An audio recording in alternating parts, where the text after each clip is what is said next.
स्वागत है आप सभी का हमारे चैनल पर।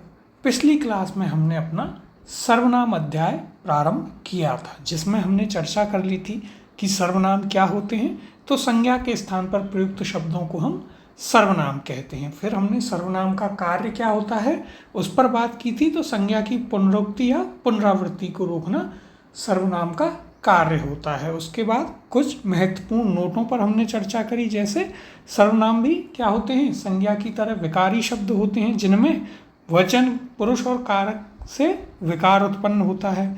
फिर हमने एक महत्वपूर्ण बात की थी कि सर्वनाम शब्दों का कोई लिंग नहीं होता। जब वे वाक्य में प्रयोग होते हैं तो सर्वनाम पद हो जाते हैं और तब उनका लिंग जो है क्रियापद के द्वारा निर्धारित किया जाता है। यह हम अच्छे से समझ चुके थे।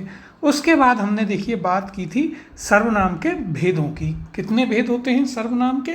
6 भेद होते हैं। कौन कौन से? तो हमने उनके नाम देखे। पुरुषवाचक सर्वनाम, निश्चयवाचक सर्वनाम, अनिश्चयवाचक सर्वनाम, प्रश्नवाचक सर्वनाम, संबंधवाचक सर्वनाम और निजवाचक सर्वनाम। फिर हमने सबसे पहला जो भेद था आपका पुरुषवाचक सर्वनाम, उसके बारे में चर्चा करी थी कि जिसका प्रयोग बोलने या लिखने वाले यानी कि वक्ता या लेखक, सुनने या पढ़ने वाले अर्थात श्रोता या पाठक अथवा अन्य किसी के लिए किया जाए तो वह क्या होता है, वह आपका पुरुषवाचक सर्वनाम होगा।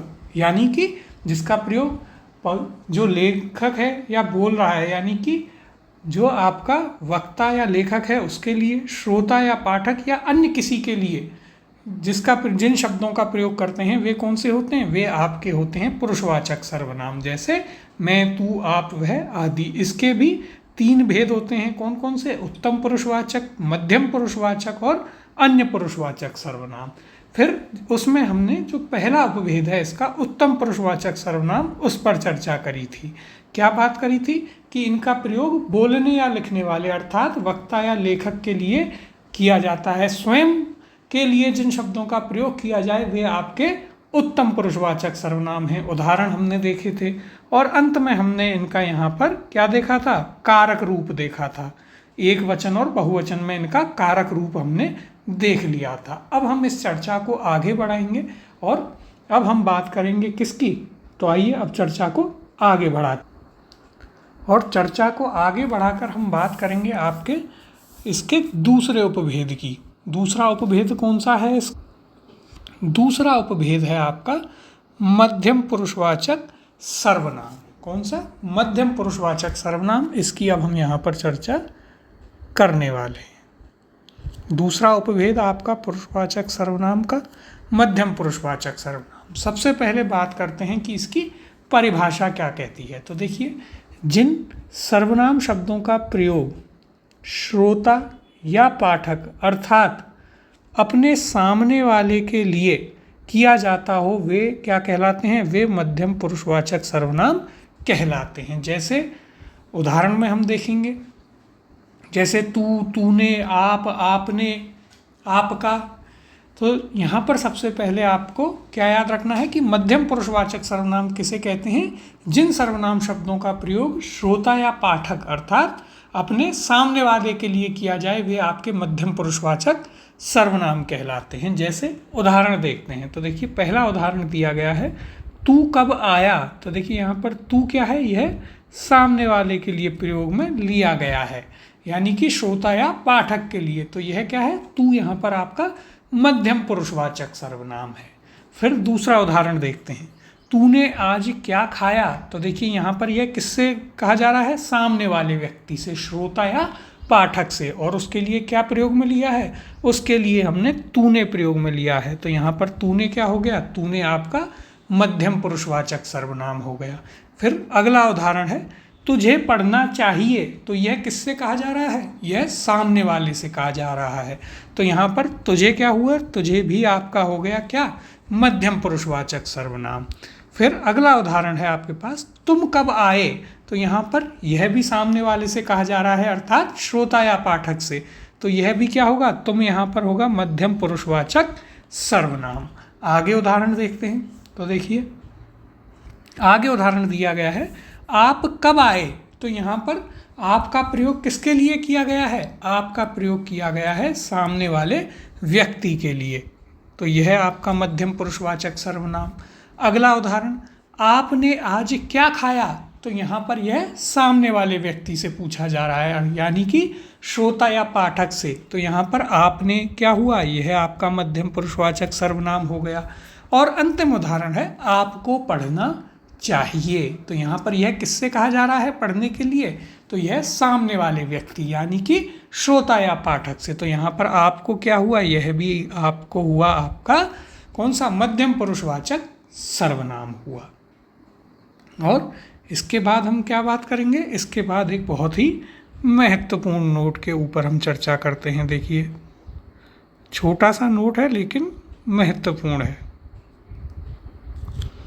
नोट क्या कहता है, तो देखिए नोट कह रहा है आपसे, आप जो है बहुवचन का शुद्ध रूप है, यानी कि आप किसी एक वचन का बहुवचन नहीं है, आप स्वयं में ही एक बहुवचन है, ये आपको याद रखना है। तो यहाँ तक हमने क्या बात करी, उस पर यदि हम एक बार नज़र डालें तो देखिए यहाँ पर हमने सबसे पहले बात करी कि मध्यम पुरुषवाचक सर्वनाम जो आपके उत्तम पुरुषवाचक सर्वनाम है, पहला भेद था, और पुरुषवाचक सर्वनाम का दूसरा भेद है आपका मध्यम पुरुषवाचक सर्वनाम, जिसकी सबसे पहले हमने परिभाषा देखी। तो परिभाषा क्या कहती है, जिन सर्वनाम शब्दों का प्रयोग किसके लिए, श्रोता या पाठक के लिए, अर्थात सामने वाले व्यक्ति के लिए जिन शब्दों का प्रयोग किया जाए वे क्या होते हैं, वे आपके कहलाते हैं मध्यम पुरुषवाचक सर्वनाम। जैसे हमने उदाहरण देखे थे, पहला उदाहरण था तू कब आया, तो यहाँ पर देखिए तू जो है वह सामने वाले व्यक्ति के लिए प्रयोग में लिया गया है, इसलिए यह क्या होगा, यह आपका मध्यम पुरुषवाचक सर्वनाम होगा। फिर हमने दूसरा उदाहरण देखा था, तूने आज क्या खाया, तो यहाँ पर तूने किससे कहा जा रहा है, सामने वाले व्यक्ति से, तो यह क्या होगा, यह भी आपका मध्यम पुरुषवाचक सर्वनाम हुआ। फिर हमने अगला उदाहरण देखा था, तुझे पढ़ना चाहिए, तो यहाँ पर पढ़ने के लिए किसे कहा जा रहा है, सामने वाले व्यक्ति को, तो इसका सही ये क्या होगा, ये भी आपका मध्यम पुरुषवाचक सर्वनाम। फिर हमने अगला उदाहरण देखा, तुम कब आए, तो यह क्या है, यहाँ पर तुम सामने वाले व्यक्ति यानी कि श्रोता या पाठक के लिए प्रयोग में लिया गया है, इसलिए यह क्या होगा, यह आपका होगा मध्यम पुरुषवाचक सर्वनाम। फिर हमने आगे उदाहरण देखे थे, उन पर भी बात कर लेते हैं। तो देखिए अगला हमने उदाहरण देखा था, आप कब आए, तो यहाँ पर आप किसके लिए, सामने वाले व्यक्ति के लिए, तो यह भी आपका मध्यम पुरुषवाचक सर्वनाम। अगला उदाहरण था, आपने आज क्या खाया, तो यहाँ पर आपने किसके लिए है, यह श्रोता या पाठक यानी कि सामने वाले व्यक्ति के लिए, तो यह भी आपका मध्यम पुरुषवाचक सर्वनाम। और अंतिम उदाहरण हमने लिया था, आपको पढ़ना चाहिए, तो यह किसके लिए है, यह भी श्रोता या पाठक के लिए यानी कि सामने वाले व्यक्ति से कहा जा रहा है, तो यह भी आपका मध्यम पुरुषवाचक सर्वनाम का उदाहरण था। फिर हमने महत्वपूर्ण नोट पर बात की। नोट क्या कह रहा था कि आप जो है यह बहुवचन का शुद्ध रूप है, यानी कि अपने आप में ही एक बहुवचन है स्वयं। अब हम बात करते हैं, देखिए आगे मध्यम पुरुष की। मध्यम पुरुष तू की हम यहाँ पर बात करने वाले हैं। इसके कारक रूपों को हम देखेंगे, किस प्रकार से कारक के साथ में इसका एक वचन बनता है, फिर किस प्रकार से इसका कारक के साथ में बहुवचन बनता है, उस प्रकार से हम यहाँ पर चर्चा करने वाले हैं।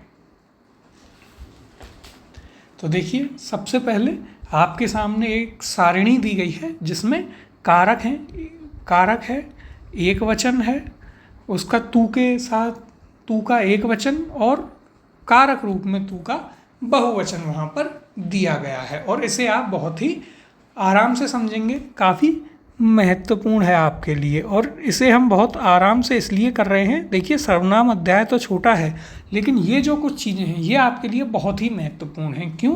क्योंकि यहाँ से आपका सर्वनाम अध्याय और उसके साथ साथ आपका पुरुष अध्याय जो है वे दोनों ही यहीं से कवर हो जाते हैं। तो देखिए अब हम बात करते हैं, पहला है आपके पास कौन सा, कर्ता कारक। कर्ता कारक में तू का एक वचन होता है, तू और तूने, इसका बहुवचन बनता है तुम और तुमने। फिर दूसरा कारक है कर्म कारक। कर्म कारक का एक वचन है तुझे और तुझको। वहीं इसका बहुवचन बनता है तुम्हें और तुमको। फिर आपके पास आता है करण कारक। करण कारक का एक वचन क्या बनेगा, तो वह बनता है तुझसे, और इसका बहुवचन होता है तुमसे।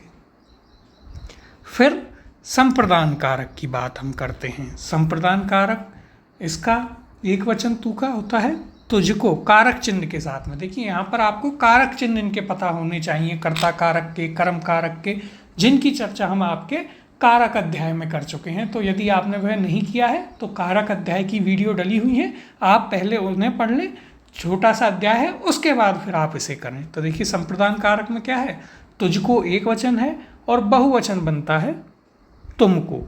फिर आपका 5वें नंबर पर आता है अपादान कारक। अपादान कारक में क्या होता है, कारक चिन्ह से, लेकिन पृथक होने के अर्थ में। बहुत बार इस पर चर्चा कर चुके हैं। तो इसका एक वचन क्या बनता है, इसका एक वचन भी तुझसे और बहुवचन तुमसे, लेकिन पृथकता के अर्थ में।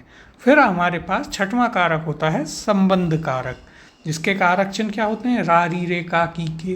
तो इसमें एक वचन बनता है तेरा तेरी तेरे। बहुवचन बनते हैं इनके, देखिए तुम्हारा तुम्हारी तुम्हारे। ये आपका तुम्हारे होगा, ना कि तुम्हारी। फिर आपका अंतिम कारक है अधिकरण कारक। अधिकरण कारक में मैं और पर उसके क्या होते हैं, कारक चिन्ह। तो इसका एक वचन क्या बनता है, तुझ में और तुझ पर। इनका बहुवचन बनता है तुम में और तुम पर। तो देखिए ये हमने बात की है किसकी, मध्यम पुरुष तू की। जैसे हमने उत्तम पुरुष में भी उत्तम पुरुष में बात की थी। उत्तम पुरुष में आपने किसकी बात की थी, वहाँ पर हमने उत्तम पुरुष में मैं की कारक रूप में चर्चा की थी। अब यहाँ पर हम मध्यम पुरुष में तू की कारक चिन्हों के साथ कारक रूप में इसकी चर्चा कर रहे हैं, जिसमें प्रत्येक कारक के साथ हम क्या देख रहे हैं, प्रत्येक कारक के साथ हम इसका एक वचन और बहुवचन देख रहे हैं। क्या हमने बात की यहाँ पर, तो देखिए सबसे पहले हमने बात करी कर्ता कारक में।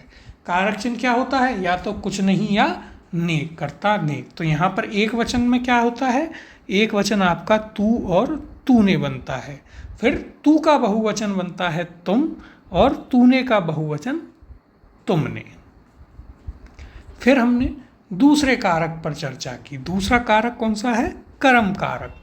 कर्म कारक की क्या पहचान होती है, क्या कारक चिन्ह होता है, या तो कुछ नहीं आता है या फिर आता है आपका को। तो यहाँ पर एक वचन हुआ तुझे और तुझको। फिर यदि हम इनका बहुवचन बनाएं तो तुझे का बहुवचन तुम्हें और तुझको का बहुवचन तुमको।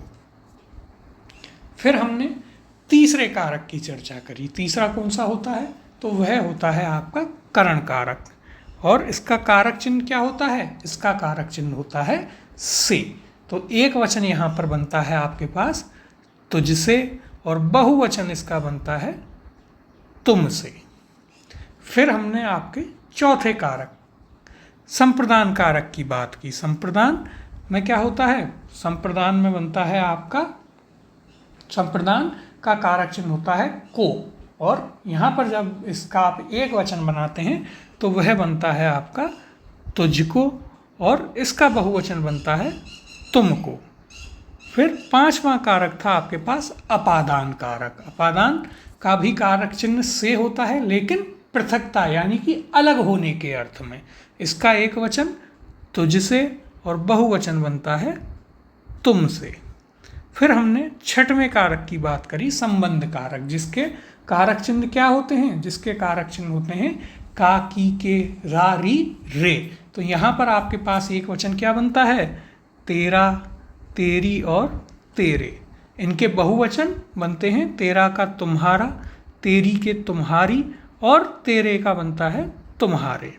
फिर आपका अंतिम था अधिकरण कारक। अधिकरण कारक का कारक चिन्ह क्या होता है, मैं और पर। तो यहाँ पर एक वचन क्या बनता है, तुझ में और तुझ पर। इनका बहुवचन तुम में और तुम पर। तो यहाँ आपको ये सारणी जो है वह काफ़ी अच्छे से समझनी है, इसीलिए इसे बहुत आराम से समझाया गया है और इसे याद रखना है। तो इन्हें आप लिखें और लिख कर के इन्हें आप याद करें। कैसे चीज़ें कवर करनी है वो हम चर्चा कर चुके हैं, जो आपके लिए पीएसआई की तैयारी कैसे करनी है उसकी जो वीडियो डाली गई थी उसमें।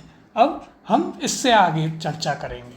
तो देखिए आगे हम बात करते हैं और यहाँ पर हम चर्चा करेंगे आपके कारक रूप की। किसकी?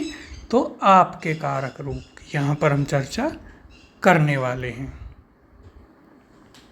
आप के बारे में हमने बात की थी कि यह क्या है, यह आप जो है आपका क्या होता है, यह स्वयं में ही बहुवचन होता है। क्या होता है? यह आपका स्वयं में ही बहुवचन होता है।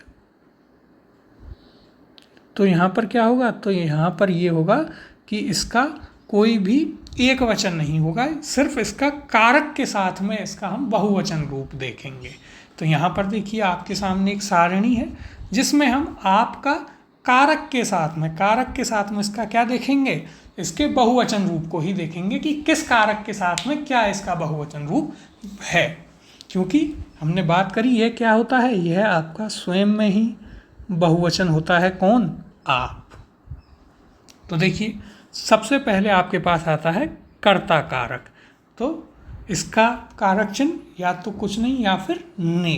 तो इसमें आपके पास क्या होता है, आप और आपने। फिर दूसरा आता है कर्म कारक। कर्म कारक में क्या होता है, को, और इसका क्या बनता है, तो इसका बनता है आपको। यहाँ पर हम क्या करते हैं, कारक रूप में कारक चिन्हों के साथ इसका प्रयोग करते हैं, एक वचन और बहुवचन में। लेकिन आप क्या है, यह हमने शुरुआत का जो नोट था उसकी चर्चा की थी। आप आपका स्वयं में ही एक क्या है, एक स्वयं में ही बहुवचन है। तो इसका सिर्फ बहुवचन देख रहे हैं। फिर तीसरा आता है आपके पास करण कारक। करण कारक में कारक चिन्ह से होता है, तो यह बनता है आपका आपसे। फिर आपके पास संप्रदान कारक। संप्रदान में क्या होता है, को और के लिए। तो यहाँ पर देखिए इसका कारक रूप क्या बनता है, आपको, आपके लिए, ये इसका कारक रूप बनता है। फिर पांचवा आपके पास आता है अपादान कारक। अपादान कारक का कारक चिन्ह क्या होता है, से, लेकिन पृथकता यानी कि अलग होने के अर्थ में। तो यहाँ पर भी आप से बनता है इसका कारक रूप। फिर आपके पास छठवां आता है संबंध कारक, यानी का, की, के, रा, री, रे। तो यहाँ पर क्या बनता है कारक रूप आपका, आपका, आपकी और आपके।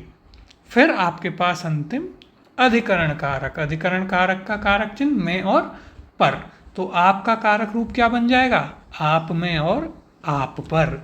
तो देखिए यहाँ पर हमने चर्चा की किसकी, आपके कारक रूप की। तो यह आपको स्पष्ट हुआ होगा आप क्या है, यह स्वयं में ही एक बहुवचन होता है। इसलिए यहाँ पर इसका एक वचन की हमने चर्चा नहीं की है। कारक के अनुसार कारक का प्रयोग हमने देखा है आपके साथ में। जैसे पहला था आपका कर्ता कारक। कर्ता कारक का क्या बन रहा था, आप और आपने। फिर कर्म कारक था। कर्म कारक का बनता है आपको। फिर करण कारक का आपके साथ रूप बनता है आपसे। फिर संप्रदान कारक का क्या बन रहा था, आपको और आपके लिए। इसी प्रकार से अपादान कारक का बन रहा था आपसे। फिर संबंध कारक का क्या बन रहा था, आपका, आपकी और आपके।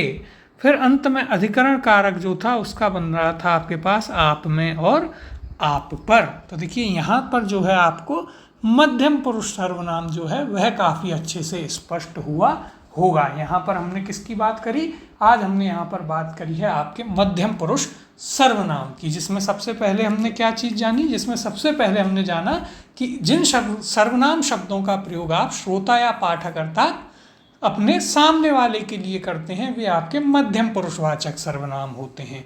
फिर हमने उसमें मध्यम पुरुष जो है तू, उसका कारक रूप देखा एक वचन और बहुवचन में। उसके बाद हमने क्या देखा, उसके बाद हमने आपका कारक रूप देखा है। आपके जो कारक रूप होते हैं उनकी यहाँ पर चर्चा करी।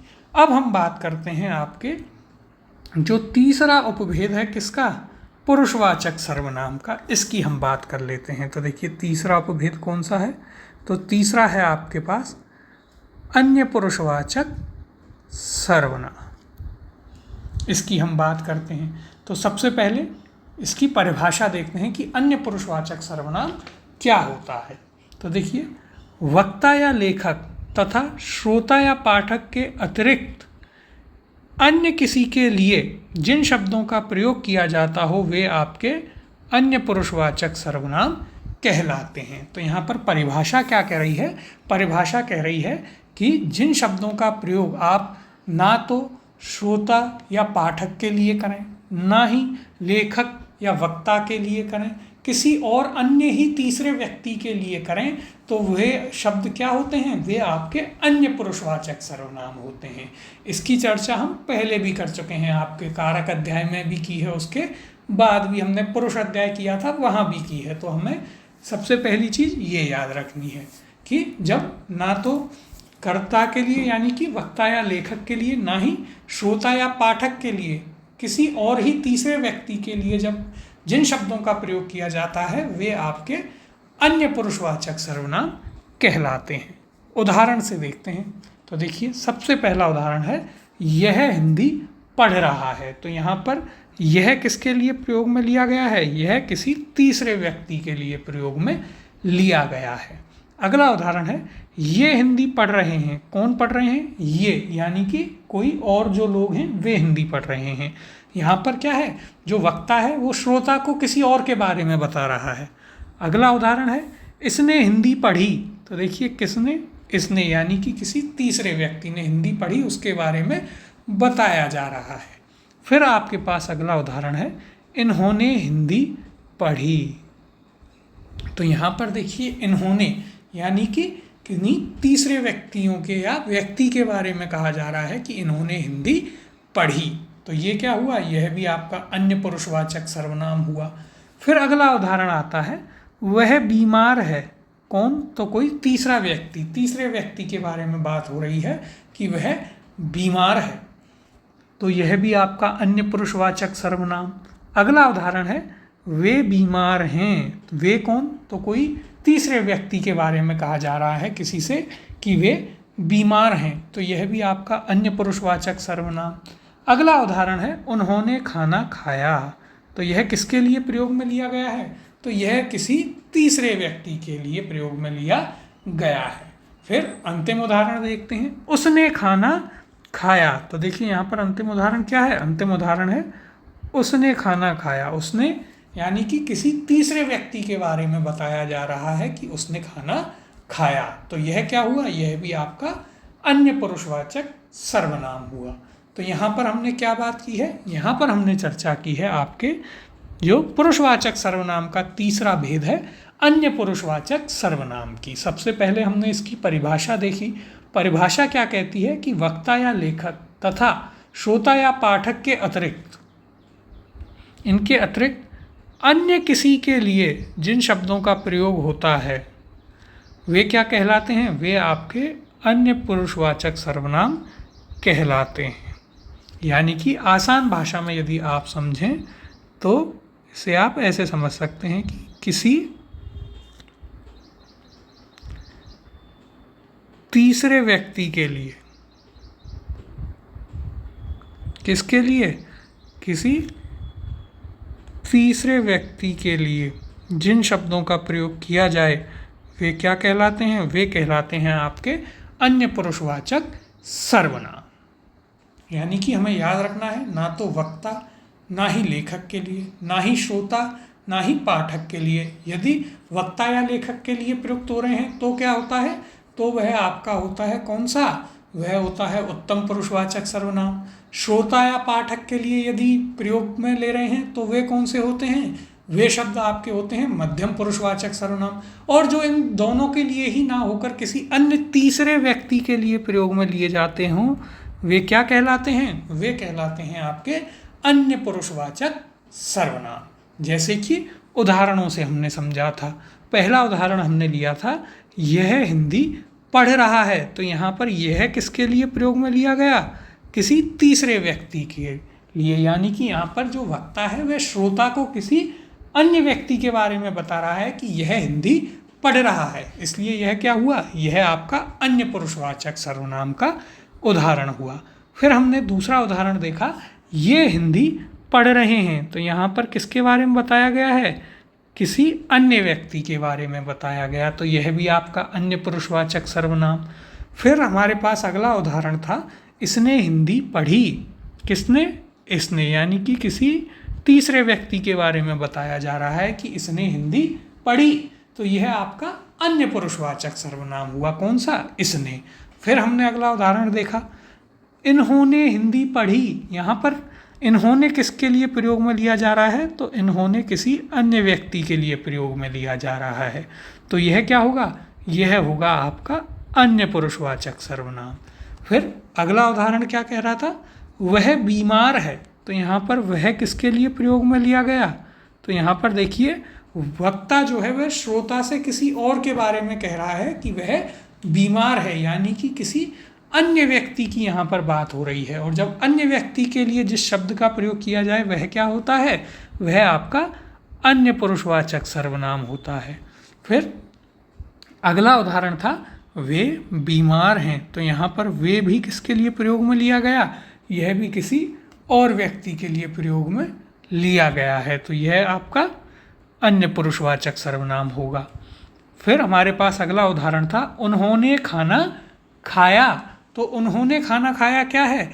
यहाँ पर उन्होंने किसी अन्य व्यक्ति के लिए प्रयोग में लिया गया है, तो यह भी आपका क्या होगा? यह भी आपका हुआ अन्य पुरुषवाचक सर्वनाम। और अंतिम उदाहरण था हमारे पास, उसने खाना खाया, तो यहाँ पर क्या है? वक्ता श्रोता से किसी अन्य व्यक्ति के बारे में कह रहा है कि उसने खाना खाया, तो यह क्या हुआ? यह भी आपका अन्य पुरुषवाचक सर्वनाम हुआ। तो देखिए, यहाँ पर हमने किसकी बात की? अन्य पुरुषवाचक सर्वनाम की। हमने पुरुषवाचक सर्वनाम देखा और उसके 3 भेद देखे। उन 3 भेदों में क्या था? देखिए, यदि आप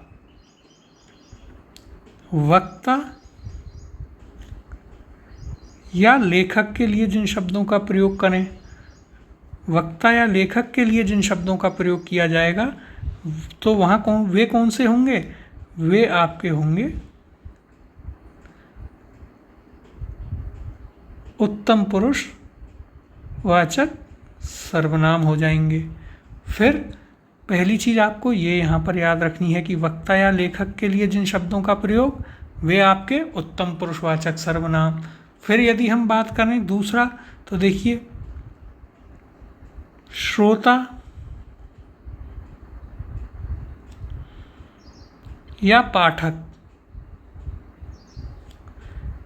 इनके लिए जिन शब्दों का प्रयोग किया जाए, श्रोता या पाठक के लिए, तो यह कौन सा होगा? यह होगा आपका मध्यम पुरुषवाचक सर्वनाम। ठीक है। और फिर आपके पास तीसरा आता है, किसी अन्य या फिर तीसरे व्यक्ति के लिए जिन शब्दों का प्रयोग किया जाए, वे क्या कहलाते हैं? तो देखिए, किसी अन्य या तीसरे व्यक्ति के लिए जिन शब्दों का आप प्रयोग करते हैं, वे कहलाते हैं आपके कौन से? वे कहलाते हैं अन्य पुरुषवाचक सर्वनाम, जिनकी हमने अभी चर्चा की। वे क्या कहलाते हैं? वे कहलाते हैं आपके अन्य पुरुषवाचक सर्वनाम।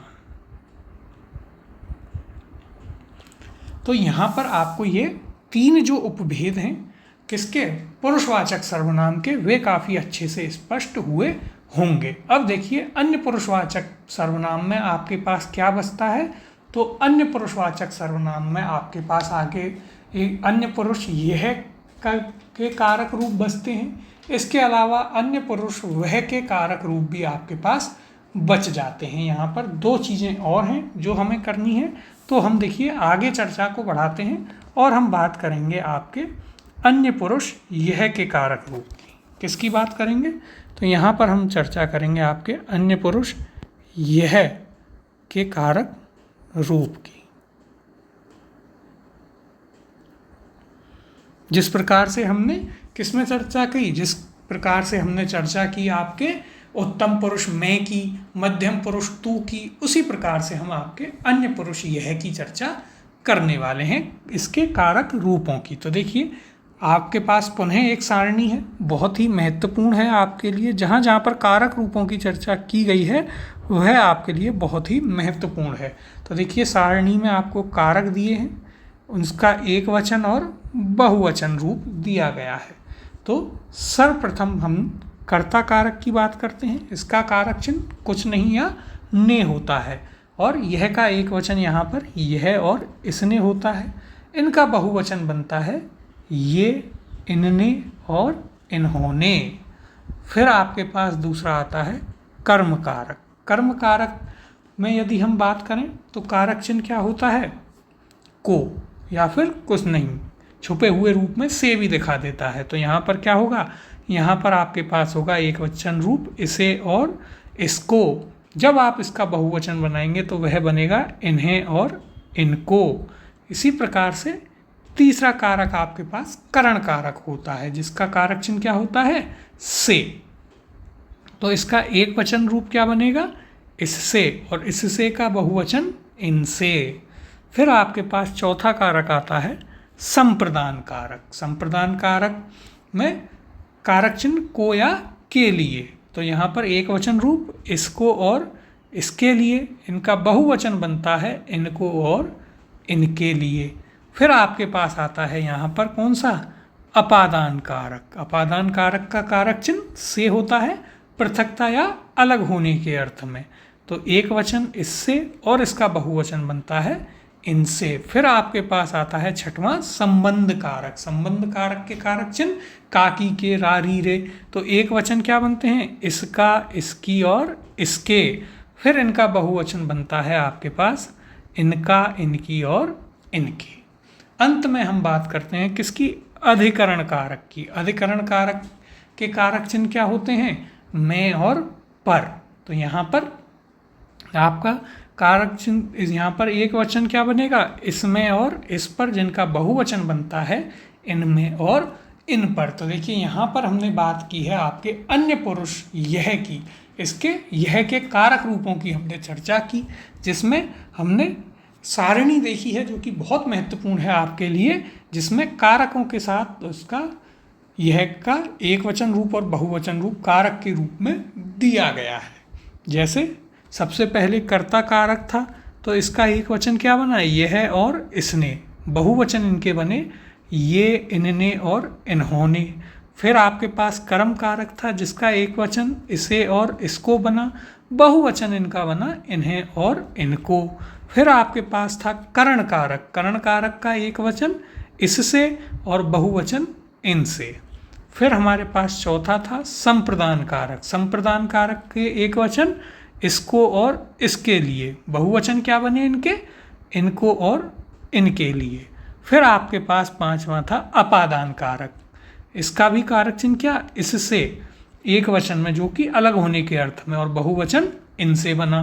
फिर आपके पास छठवां संबंध कारक था, जिसके का एक वचन रूप क्या बना, इसका, इसकी और इसके, जिनके बहुवचन क्या बने, इनका, इनकी और इनके। अंतिम आपके पास सातवां था अधिकरण कारक। अधिकरण कारक का एक वचन रूप क्या बना, इसमें और इस पर, जिनके बहुवचन इनमें और इन पर बने। तो यहाँ तक की जो हमने चर्चा की है वह आपको काफ़ी अच्छे से समझ में आई होगी।